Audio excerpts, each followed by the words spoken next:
The Balkan Peninsula is named after a mountain range in Bulgaria. It was once thought these mountains crossed the entire region.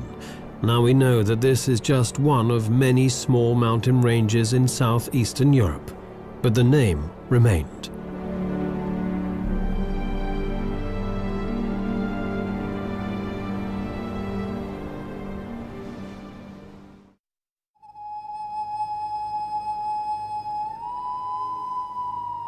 Dumitor lies in the north of Montenegro.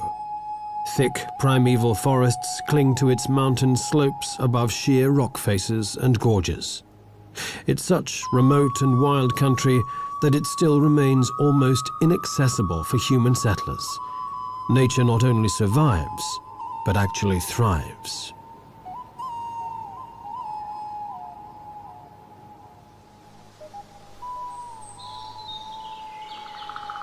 This is a truly ancient forest. These 50-meter-high black pines have stood for a half a millennium and are the last of their kind in Europe.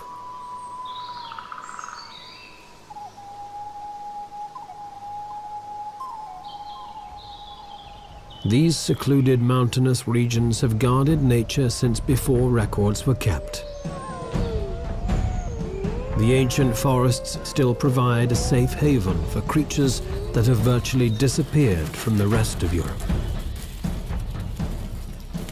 Wolves still roam throughout the Dumitor Mountains, and their howl is a primal call of the wild.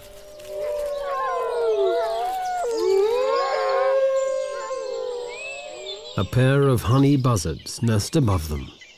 Usually they feed upon the larvae in wasps' nests, but when the chance comes, they'll take other small prey too, like this frog. Next to the buzzards, a black woodpecker has hollowed out its nest. The honey buzzards have only hatched a single chick, but it's rapacious. But the woodpeckers have a far noisier and larger family to feed.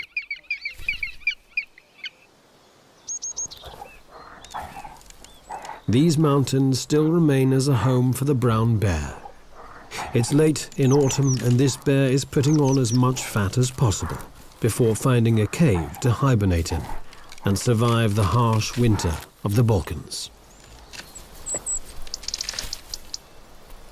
Another animal that survives in the wilderness of Dumitor is the lynx. Shy and wary, the lynx silently moves and hunts in these forests, but now they are few and far between. Probably only around 100 Balkan lynx remain.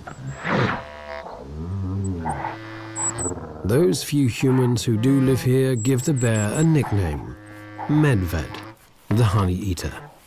And it's a suitable name, for its fat belly is almost entirely the result of honey plundered from many beehives.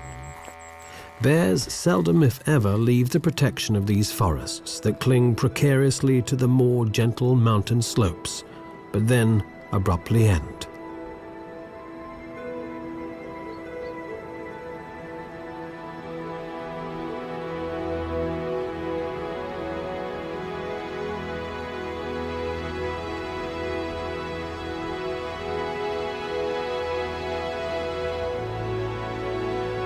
The gorges and chasms that cut into the Dumitor Mountains are the deepest in the Balkans. There are no natural access routes down into them, even for bears. These deep gorges remain pristine.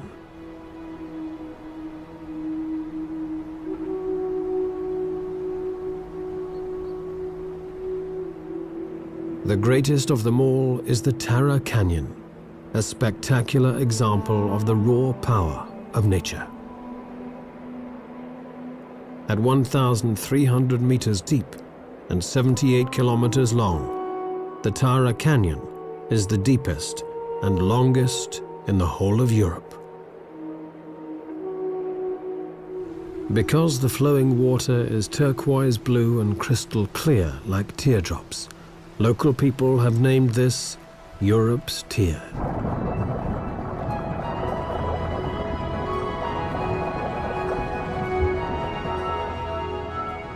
swimmers like the European otter are able to get to the bottom of the canyon.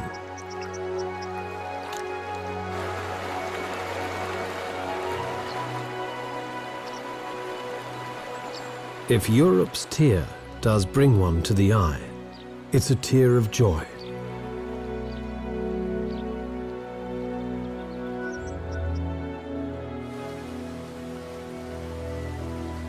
Dumitor's status as a national park has given the canyon protection. However, responsible eco-tourism is being encouraged. The Austrian Development Cooperation is helping Montenegro to build hiking paths into the Tara Canyon and hostels to make this unique natural heritage accessible to limited tourism.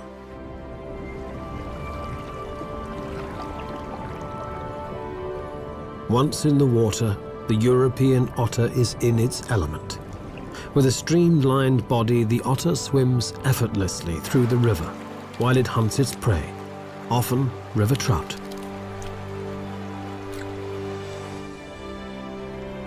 The River Tara project will prove that it is possible to combine wilderness with responsible ecotourism, and the benefits will flow on through to an often impoverished rural population.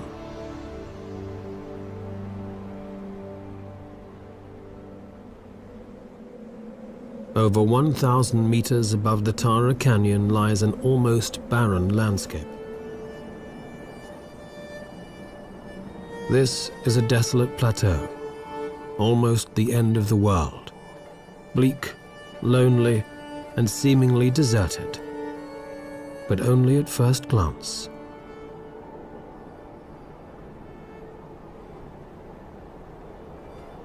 People still live here, forgotten by time and isolated by their environment, but yet very much a part of it.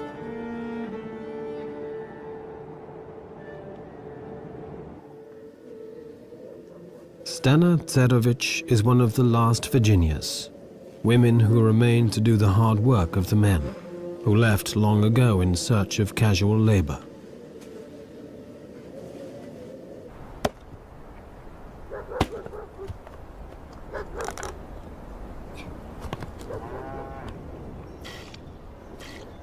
Stana remained with the farm and the animals and the daily struggle to survive.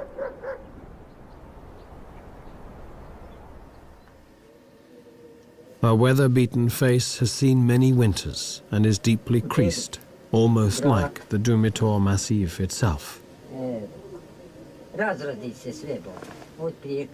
One village after another has been abandoned, she complains. The neighbors are moving away. Now the fire is burning in only one of 3 houses.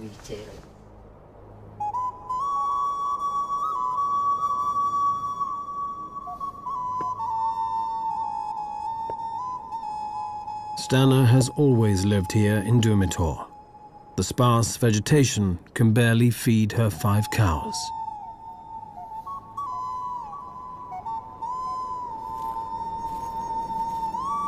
Everywhere she goes, she always carries a weapon. But just who gave her the old rifle remains her secret. And why does she carry it? To keep the wolves at bay. There are only a few people left around here, she says, and then adds, it is difficult to live up here. She keeps a wary eye on her surroundings. Experience has made her vigilant.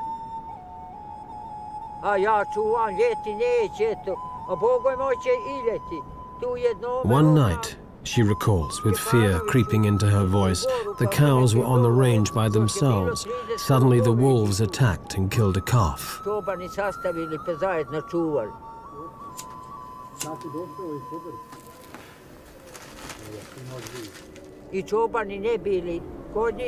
The wolves took the calf by the throat and would not let go, even when she tried to chase them away. They were not afraid of us humans, she continues. The older cows tried to protect the calf, but the wolves simply tore it apart until there was nothing but blood and a few bones. It was a whole pack of wolves, she says. And when they had finished, nothing was left behind.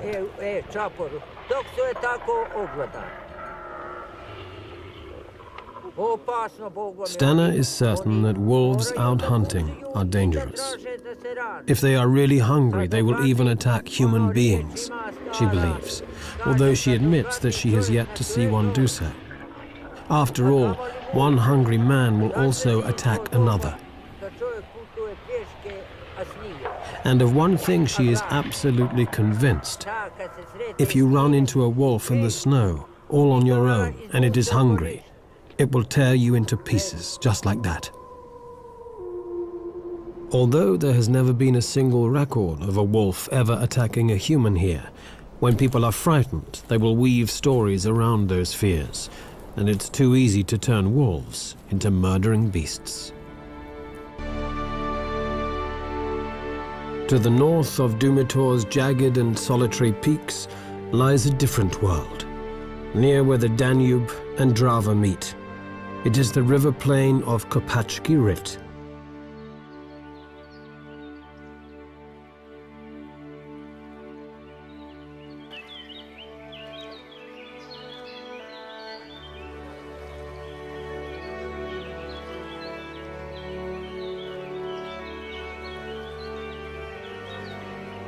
Kopacki Rit is in the east of Croatia. Stretching out across the Pannonian lowlands, this is one of Europe's most extensive and important wetlands.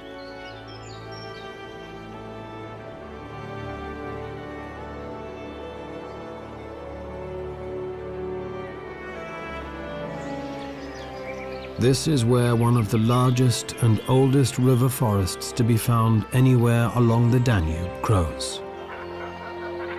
Over 260 different species of bird live here all year round, some of them in huge colonies. For about 3 months of every year, large parts of the forest are flooded by seasonally rising water. This is a great crested grebe with its recently hatched chick. Life just couldn't get any better.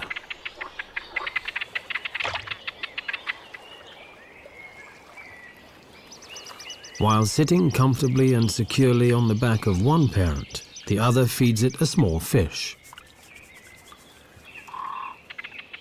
But against its wishes, the chick has to take a swim now and again.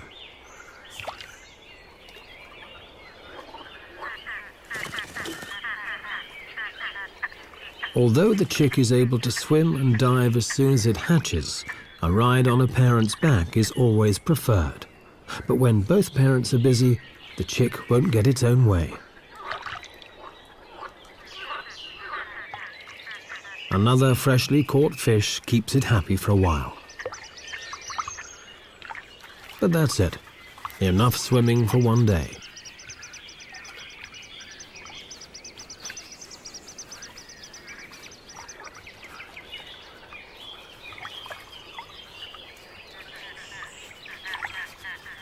Persistence will always win in the end. At last, the chick can snuggle down between its mother's wings once again. For the moment, Kopacki Rit seems like paradise. But danger still lurks, though. For once, this was a war zone. During the Croatian War in 1991, the front line went straight through this area. Large tracts of the wetlands were mined. Most of the mines have now been cleared, but some were never found, and they can be moved by the floodwaters from place to place. A zone declared safe today could be. It's a paradox of war. Keep people out, and nature returns. The Kopacki Rit forests were once a hunting ground for the Habsburgs, and then later for high-ranking Yugoslav politicians. Since the mines were laid, the hunters have stayed out.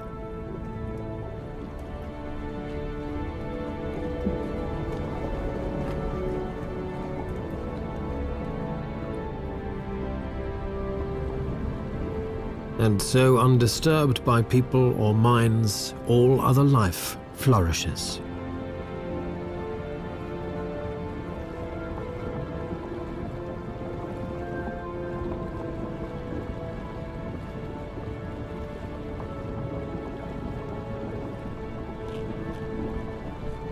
There are over 40 species of fish in these wetlands, and their abundance helps maintain the densest population of white-tailed eagles anywhere in the Balkans.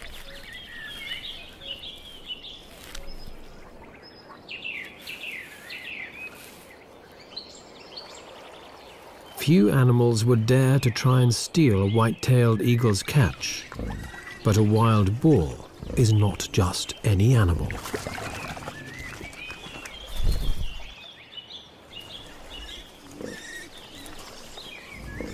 If anyone is brave enough or foolish enough to wander into Kopachki Rit despite the risk of the mines, they'd be wise to follow the boars. With a sense of smell so well developed that a boar can find even the smallest of buried truffles, strange-smelling mines are no problem to avoid. And in fact, the trails and clearings used by the wild boars are reliably mine-free.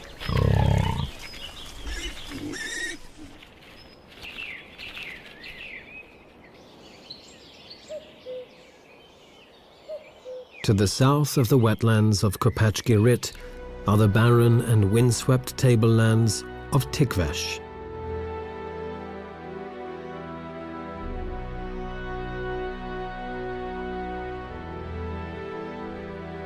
This is Macedonia, and Tikvesh is now the Balkans' last stronghold for vultures.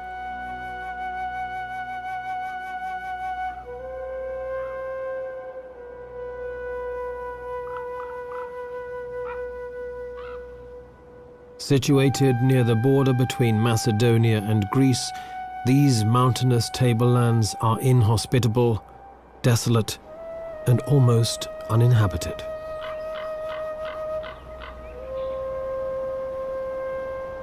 Clouds move ominously across a landscape stretching to infinity, where the boundary between sky and earth becomes blurred.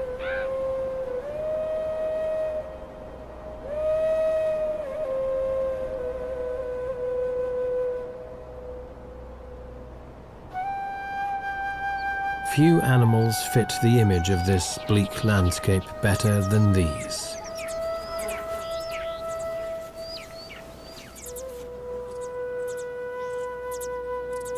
Griffon vultures in particular like to live in these rocky mountains, where the thermal updrafts can carry them up high with little effort.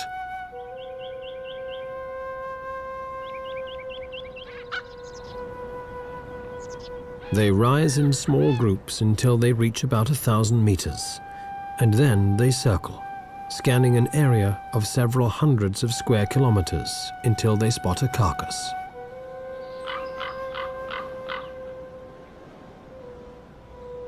Griffon vultures normally live in large breeding colonies, building their nests on steep rock faces. These vultures were once widespread throughout the Balkans, but in the last 100 years they've been reduced to only a few breeding pairs. Toxic baits have helped to decimate them, but they've been hit even harder by the gradual disappearance of livestock. The vultures are carrion eaters, and each bird needs around half a kilo of meat each day. But now there are fewer carcasses of sheep, goats and cows, which they can rely on. And to make matters even worse, there is competition.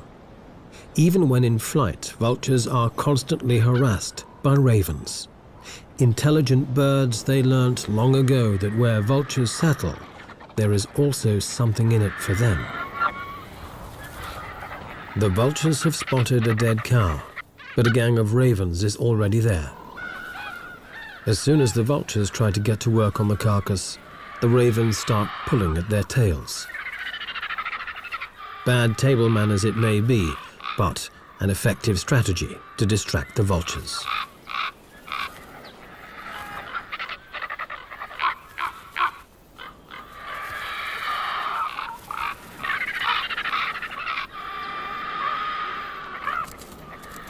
And then, to make matters worse, a wolf turns up. The vultures have had enough, but the ravens hang around.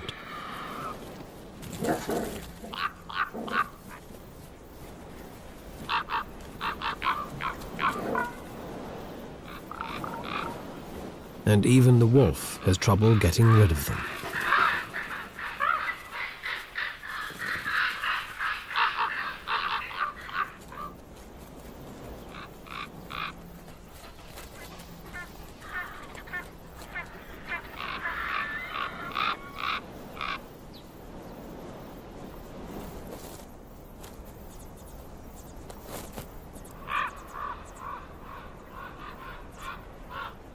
This desolate plateau is the last stronghold for the griffon vulture in the Balkans.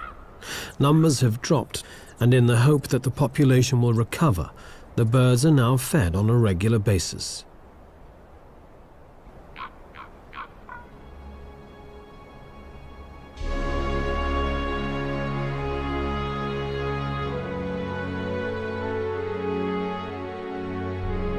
This is Skardarsko Jezero, or Skadar Lake.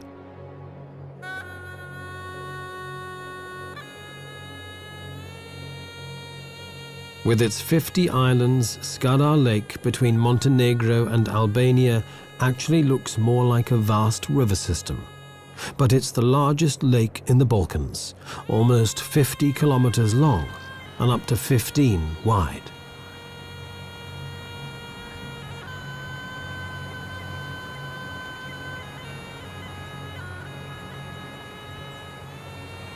Depending on the season, water levels can fluctuate by up to 5 meters.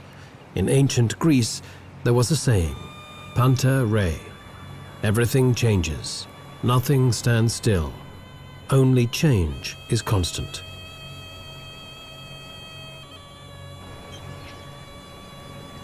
Ruins of monasteries and fortresses stand on many of the islands, a reminder of the lake's strategic importance during the conflict with the Ottoman Empire.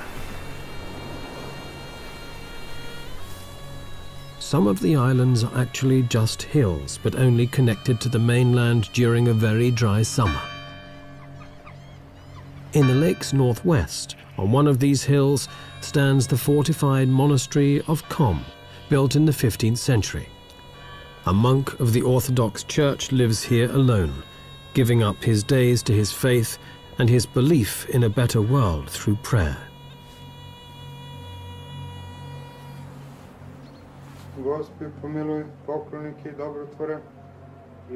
His day is structured around an ancient ritual.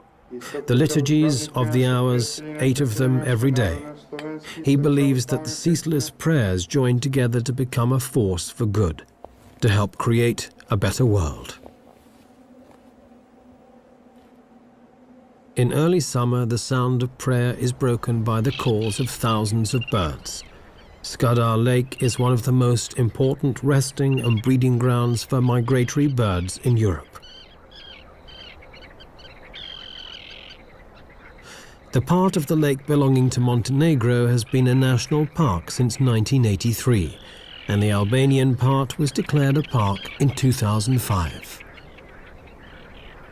At this time of the year, water plants are spreading out their leaves, and dense reed beds are growing around the shores. The floating carpet of water lilies makes this a safe breeding ground for terns. Huge colonies build their nests, always to a cacophony of ceaseless screaming. Frogs are breeding too, and they join in the chorus. These floating islands are a sanctuary against predators, but it can be confusing. Not every tern finds its way back to its own nest straight away.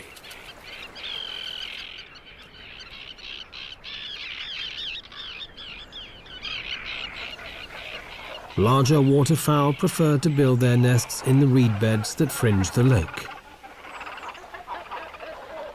while thousands of cormorants use dead trees for their nests. Watching young cormorants feed is a salutary lesson. The youngsters poke their heads far into their parents' gullet in their haste to get their regurgitated fish. It's a miracle that they don't puncture their parents' throats. Other species breed in mixed colonies, like the elegant little egret and the spoonbill. Beneath them, a black-crowned night heron stalks amidst the reeds, while a squacco heron settles down to brood. Collective breeding is a strategy which gives a greater degree of security for all, as there are many vigilant eyes on the lookout for nest robbers, and the chicks are well hidden between the reeds. Skadar Lake at the west of the Balkans is a paradise for birds, even if there are no elves. On the eastern borders, there is a vastly different land, one with a mosaic of colorful fields, some planted, some not. This region is called Dobrucha, with its steppe grasslands in the northeastern tip of the Balkan Peninsula, between the Danube and the Black Sea. Only a few subsistence farmers live here. Fertile fields and fallow ground lie side by side, making the country resemble a quilt. Fertility and barrenness alongside each other. In May, the wild poppies and cornflowers sprinkle the cornfields with vivid colors. They thrive because here the farmers use little fertilizer and never spray their fields with pesticides. The plow is still horse-drawn, as it has been for centuries. In Dobrucha, many ethnic people, Bulgarians, Romanians, Russians, Tatars, and Armenians live side by side.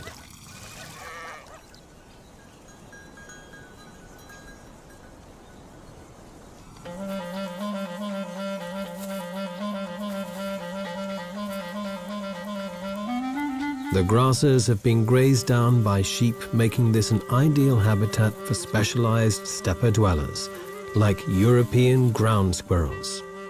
In daylight, these small rodents leave their tunnel systems to come to the surface and search for roots, tubers, and insects.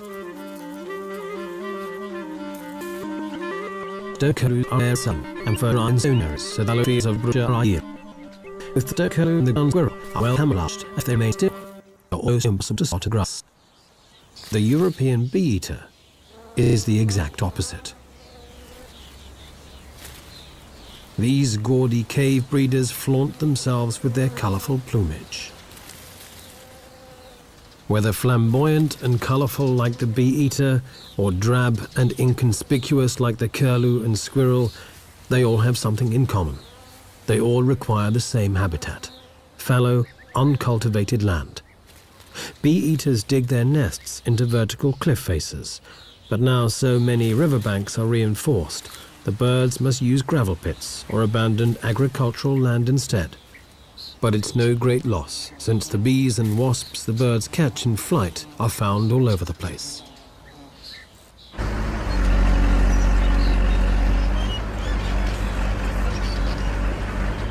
This old quarry in Dobrucha will be shutting soon.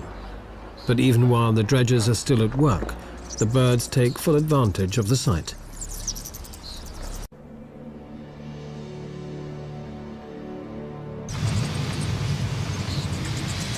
And this year they are joined by thousands of rosy starlings, which suddenly appear and also move into the quarry.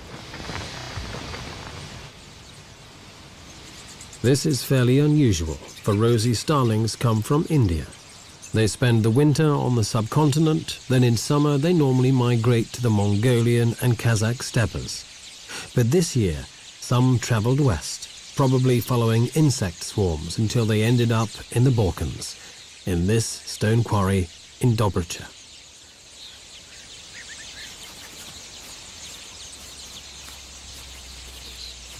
These birds need rock faces to nest and breed, so despite the heavy machinery, this quarry is an ideal choice.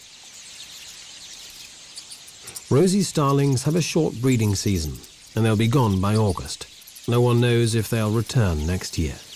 But certainly this year they add another interesting hue to Dobric's rich palette of colors. From the colorful mosaic of Dobric's fields to the spreading water of the Delta Dunării, to the Sea of Mosquitoes. The Danube flows into the Black Sea and its delta stretches across Romania and the Ukraine. It's the world's largest reed habitat. These wetlands are home to 1,000 different plants and over 4,000 animal species. The best known of the birds is the pelican. Its huge pouched bill makes it instantly recognizable anywhere in the world.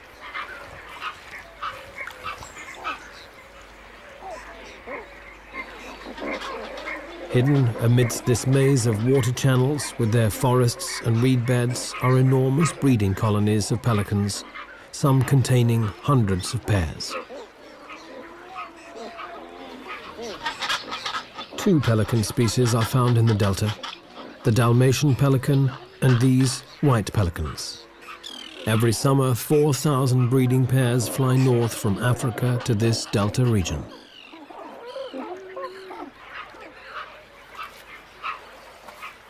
Pelican nests are untidy, and chicks depend on their parents for 14 weeks, a long time for a bird.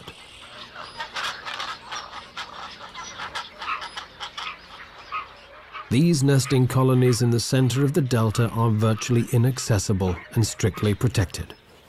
During the breeding season, nobody is allowed to come anywhere near what is the largest pelican colony outside Africa. But no human law could protect the pelicans more effectively than mosquitoes. Everything in nature has a reason, and the mosquitoes are a key element in the delta's ecosystem. They are the base of the food chain. Everything ultimately depends on them.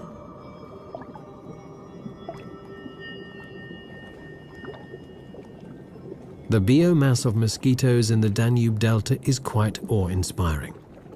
It's greater than that of all the other animals put together. It's the very foundation on which all other life in the Delta is built.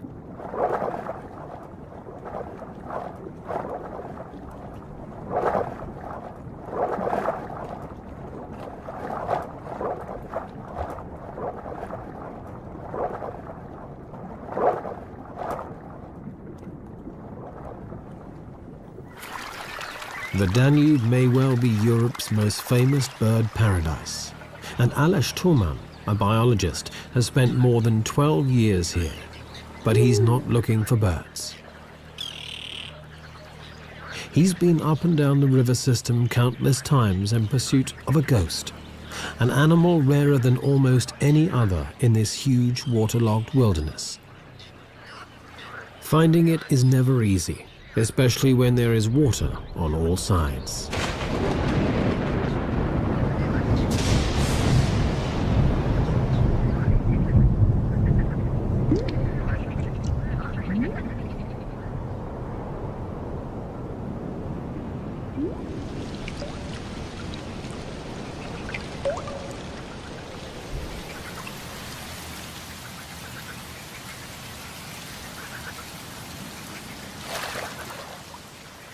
Aleš Toman is searching for the European mink,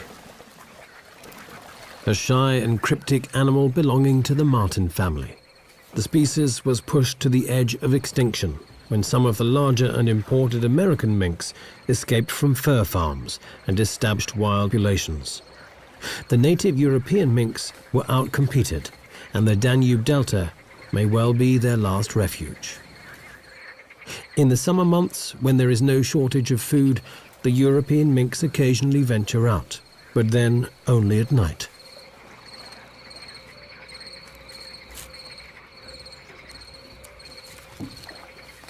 Caught briefly in the spotlight, this animal could be a mink. But was it a European mink, or just a marten? Before Aleš can find out, the animal has vanished into the night. This happens so frequently that it calls for a radical change in tactics. To study the delta's mink population, Alish must first catch some, but this is almost impossible, at least in summer.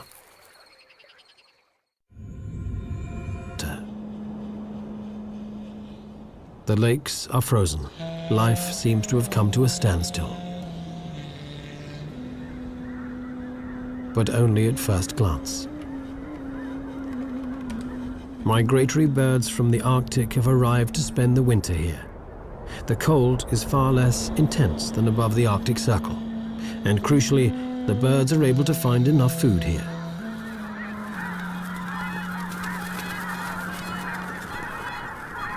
Whooper swans from northern Europe flock together in huge numbers.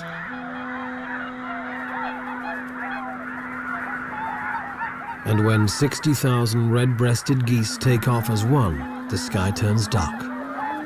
Almost the entire world's population of red-breasted geese migrate every year from Siberia to here.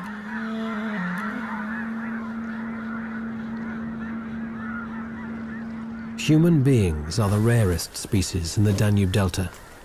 This is the least densely populated region in Europe. Tourists only come in spring and summer, and UNESCO has declared the entire area a biosphere reserve. For the few permanent human residents, winter is harvest time. Fish and reeds earn them a modest income.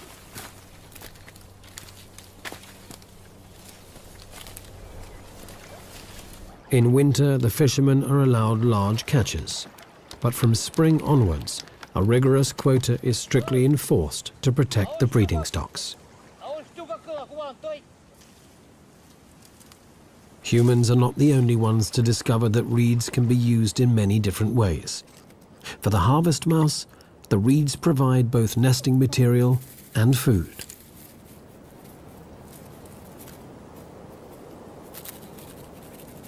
These tiny rodents are about 5 centimeters long and barely weigh 10 grams. But it's an ideal size when you have to move up, down, and across reed stalks all day long.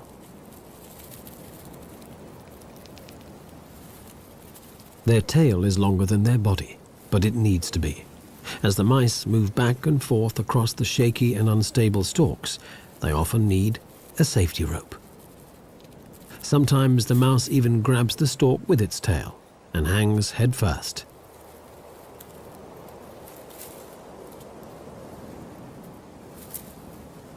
Cute as they may be, harvest mice have many predators. Birds of prey, foxes, snakes, even fish. And the shy and cryptic European minks also have them on their menu. Alish Toman's search continues. In winter months, the mink must also hunt by day, and this makes it far easier to try and observe and even catch them.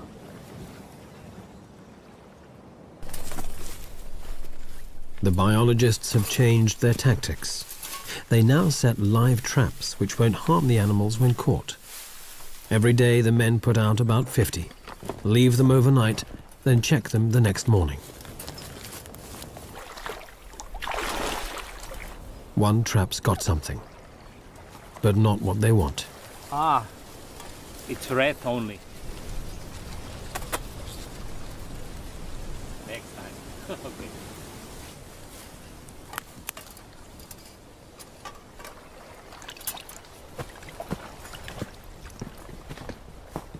The men proceed to the next trap.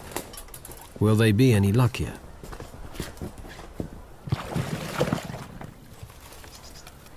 No.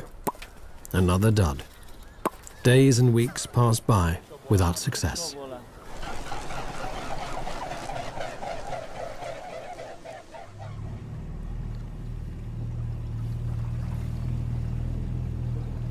Another day, another try. Not many traps left to check now. Hopefully, no more rats.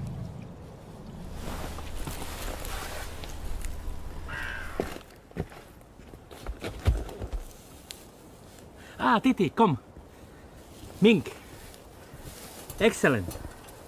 Titi, look, we have mink. And then at last, a mink. Alish Toman has a broad smile all over his face. The captured mink probably isn't so happy. Since the 1950s, the European mink has been losing the battle to its far hardier American namesake. Added pressure from hunting and destruction of its habitat pushed the European mink to the brink of extinction. Now the last remaining populations live in Spain and the Baltic. But the Americans haven't conquered the Danube Delta yet. The mink is checked for health and condition and loses a few hairs for genetic testing. It makes its displeasure very plain. Alish Toman is convinced the data he is gathering will prove that the only surviving healthy and stable population of the European mink is here, in the delta of the Danube.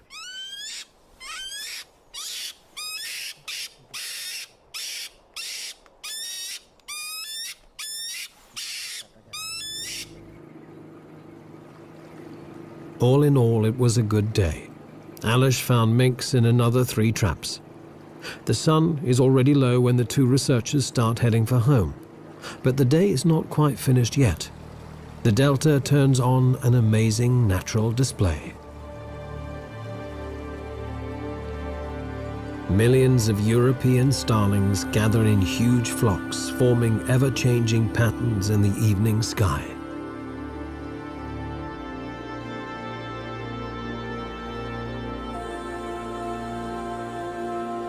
The flock hangs in the air like a swarm of midges, then shifts and changes. For the birds, it's time to find a roosting site for the long, cold night.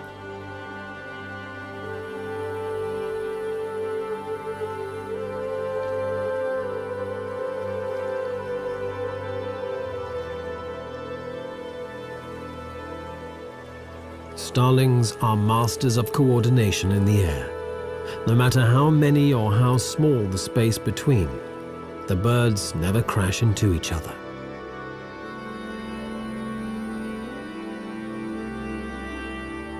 One minute they look like smoke, then without any effort they change into some pulsating superorganism, as if from another world.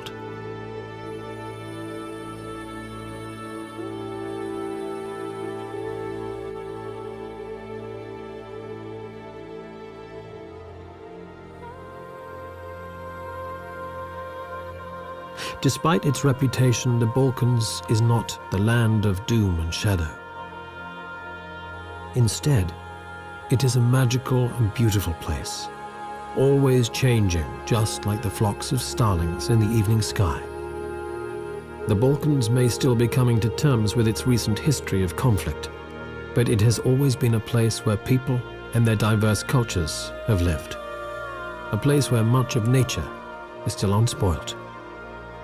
The wild Balkans are still largely unknown, their treasures so close, and yet still so far away.